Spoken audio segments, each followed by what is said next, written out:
Praise లాడమ్మా. Good morning.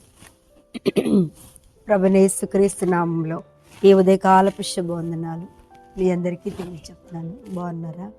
ఎలా ఉన్నారు? దేవునికి స్తోత్రం. నేను కూడా బాగానే ఉన్నాను. మీ అందరి ప్రార్థన వలన, దేవుని యొక్క సహాయం వలన నేను కూడా మంచిగానే ఉన్నాను.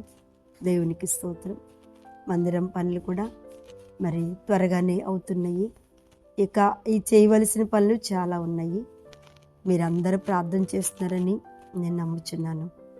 ప్రార్థన ఆలకించే దేవుడు, సర్వోన్నతుడైనటువంటి దేవుడిని మనం కలిగి ఉన్నాం కదా అమ్మ. ఏ విషయమైనా కష్టకాలం కానీ అనారోగ్య కాలం కానీ మనకెన్నో కాలాలు ఉన్నాయి కదా. దేవునికి స్తోత్రం. ఎన్నో కాలాలు ఉన్నాయి. ఆ టైం మనం తొందరపడినంత మాత్రాన ఏమీ జరగదు. మనం ఆవేశపడినంత మాత్రాన ఏమీ జరగదు. ప్రతి దానికంటూ ఒక టైం ఉంటుంది. ఇల్లు కట్టుకోవడానికి ఒక సమయం ఉంటుంది, పెళ్లి చేయడానికి ఒక సమయం ఉంటుంది, తర్వాత ఆర్థికం అనేది తీర్చబడటానికి, ఉద్యోగం రావడానికి ప్రతిదానికి ఒక సమయం ఉంటుంది కదా. ఆయన ఏమన్నాడు? జకరియా, నీ సమయం వచ్చింది, నీ ధూపము, నీ ద్రవ్యము, నీ ప్రార్థన నాకు వినపడింది. అందుకని ఆ సమయం వచ్చినప్పుడు నీకు నేను కుమారుని ఇవ్వబోతున్నాను అని చెప్పిన రీతిగానే మనకంటూ ఒక సమయాన్ని దేవుడు ఇచ్చాడు. నీకు నాకు ఒక సమయం వచ్చింది. ఆ సమయంలో దేవుడు ఏది చేయాలంటే అది చేసేస్తారు. మనం వద్దన్నా ఆగదు దేవుని బిడ్డలరా. అందుకే ఒక లోక సామెత కదా, ఏంటంట, కళ్యాణం వచ్చినా కక్కొచ్చినా ఆగదంటారు కదా. అలాగే మన జీవితాల్లో శోధన రావాలన్నా దేవుని చిత్తమై ఉండాలి. ఆశీర్వాదం రావాలన్నా కూడా దేవుని చిత్తంతోనే వస్తుంది. ఆమేన్. హల్లెలూయా. మంచిది. ఈరోజు దేవుని యొక్క వాగ్దానం కొరకు ఎదురు చూస్తున్న మీ అందరికీ ఉదయకాలం లెగటమే ప్రభు నాతో మాట్లాడతారా? దేవుడు ఏం మాట్లాడతారు? ఈరోజు నాకు ఏం వాగ్దానం ఇస్తారు? ఈరోజు నేను ఏ వాక్కు పట్టుకొని బయటికి వెళ్ళాలి అనుకుంటున్నావా? అలాంటి మీ అందరికీ దేవుడు చక్కటి మాటలు ఈరోజు మీతోటి మాట్లాడుతున్నారు. కీర్తన గ్రంథము 34వ అధ్యాయము 17వ వచనాన్ని చదువుతున్నాను. నీతిమంతులు మొర్రపెట్టగా యెహోవా ఆలకించును, వారి శ్రమలన్నిటిలో నుంచి వారిని విడిపించును. దేవుడు ఈ రోజున ఏంటి ప్రభువా ఈ మాట మాట్లాడావు అని ఒకవేళ మీరు అనుకుంటున్నట్టయితే, నీతిమంతుడు మొరపెట్టగా, నీతిమంతులు మరి యొక్క అవసరత కానీ వాళ్ళ ఆరాటం కానీ చూడండి. మనం ఉదయం లేచి ప్రార్థన చేస్తాము, బైబిల్ చదువుకుంటాము, దేవుణ్ణి స్తుతిస్తాం. నేను కూడా ఉదయకాలంన మందిరంలోకి వచ్చి ఈ పగలగొట్టిన ఈ మందిరాన్ని చూసి చేతులెత్తి ప్రార్థన చేస్తున్నాను.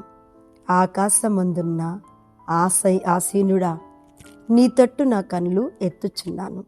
దేవునికి స్తోత్రం. ఎవరి తట్టు మనం ఎత్తినా ఉపయోగం ఉంటుందో లేదో కానీ దేవుని తట్టు మాత్రం మనం కనులెత్తి చేతులెత్తి ప్రార్థించినప్పుడు దేవుడు అద్భుతంగా దిగి వస్తాడు.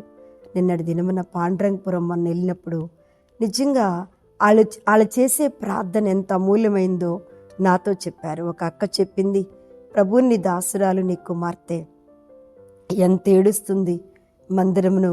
అయ్యా, మేమెవ్వరం చేయూత అందించలేము, కానీ సహాయం చేయమని ప్రార్థిస్తేనంట ఒక గొప్ప వెలుగు వచ్చి ఈ మందిరం చుట్టూ ఇట్లా నిండుకున్నట్టుగా అక్కకి దర్శనమును వారికి చూపించాడట దేవుడు.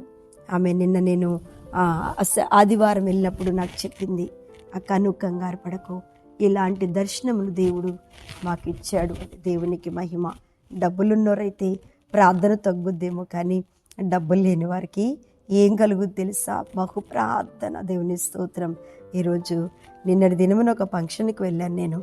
ఆ ఫంక్షన్కి వెళ్ళినప్పుడు వాళ్ళు అడుగుతున్నారు, భోజనం చేయవమ్మా, భోజనం చేయరు, కొన్ని వెళ్ళొద్దు అంటున్నారు. గృహప్రవేశానికి వస్తుండే అప్పుడు చెప్పాను, లేదమ్మా నేను ఇప్పుడేమో ఉపవాసం, ఇంకా లెంట్ డే స్టార్ట్ కాలేదు కదా అంటే, అమ్మా మీరు తినాలి అంటే నేను అంటాను, మేము ఉపవాసమే ఉంటామమ్మా. ఎందుకుంటున్నారు? అసలు ఏం అవసరం మీకు అన్నీ ఉన్నాయి కదా. అక్క ఏంటంటే వాళ్ళు నేను చెప్పాను, అమ్మ నా మందిరం కడుతున్నాం, మాకు డబ్బులు లేవు, కానీ మాకు ఉపవాసం ప్రార్థన ఉందని చెప్తే ఇక ఆమె కళ్ళము నీళ్ళు ఇట్లా బట్ట కార్చేస్తుంది. అవును, మాకు డబ్బులు లేవమ్మా, కానీ మాకు ఉపవాసం ఉంది, మాకు ప్రార్థన ఉంది. దేవుడు ఇక్కడ చూడండి, నీతిమంతుడు మొరపెట్టగా యెహోవా ఆలకించును.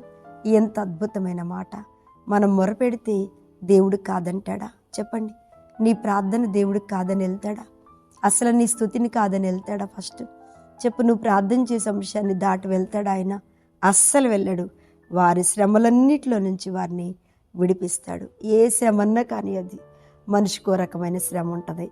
నీకొకటి ఉంటుంది, నాకొకటి ఉంటుంది, సేవకులకు ఒకటి ఉంటుంది, లోకంలో ఉన్నవారికి ఒకటి ఉంటుంది, పరిశుద్ధులకు ఒకటి ఉంటుంది, ప్రార్థన పరులకు ఎంతోమందికి ఎన్నో శ్రమలు ఉంటాయి. కానీ దేవుడు చెప్తున్న మాట, ఆ శ్రమలన్నిటిలో నుంచి మనం ఏం చేయాలంట? మొరపెట్టాలి. నీతిమంతుడు మొరపెట్టగా యెహోవా ఆలకించును. ఎంత అద్భుతమైన వాగ్దానం ఈరోజు మనకి కదండి. నిజంగా ఈ మాట వింటుంటే నాకు అనిపిస్తుంది, మన ప్రార్థన దేవుడు వింటున్నాడు. మన ప్రార్థన విని ఎన్నో కార్యాలు చేస్తున్నాడు. నీ ప్రార్థన కూడా దేవుడు వింటున్నాడు, ఎన్నో కార్యాలు చేస్తున్నాడు. నువ్వు చూస్తున్నావు. నీ అందుకనే ఆధైర్యపడకు, దేవుని వైపు చూడు, దేవుని వైపు చేతులెత్తి ప్రార్థన చెయ్యి. అంతే. యేసయ్యా నా మొర ఆలకించే దేవుడు అని నువ్వే విషయంలో ఏ శ్రమలో ఉండి మొరపెడతావో ఆ శ్రమ నీకు దూరం అయిపోతుంది. దేవుని ఆశీర్వాదం నీకు దగ్గర అవుతుంది. మంచిది. దేవుడు నీకే ఈరోజు మాట్లాడారు. బిడ్డ కళ్ళు మూసుకోండి తల్లి, ప్రార్థన చేస్తా. పరిశుద్ధుడా, మహిమ కలిగిన తండ్రి, ఎంతమంది ఉదయకాలమున ఈ వాక్యము కోసం ఎదురు చూస్తున్నారా ప్రభు, వారందరి జీవితాల్లో ప్రార్థన ఫలించునుగాక. వారి శ్రమలన్నింటిలో నుంచి విడిపించి తోడుగా ఉండండి. ఈరోజు పుట్టినరోజు, వివాహ దినం, ఎగ్జామ్ రాసిన బిడ్డలకి తెలివి, జ్ఞానము, అనారోగ్యంగా ఉన్న వారికి ఆరోగ్యం ఇచ్చి ఈ దినమంతా ప్రతి ఒక్క బిడ్డకి కాపుదల భద్రతలో మీరు ముందుకు నడిపించి సాగించమని యేసు నామమున అడుగుచున్న తండ్రి. ఆమేన్. ప్రైజ్ లార్డ్ అమ్మా. దేవుడు మిమ్మల్ని దీవించునుగాక. ఆమేన్.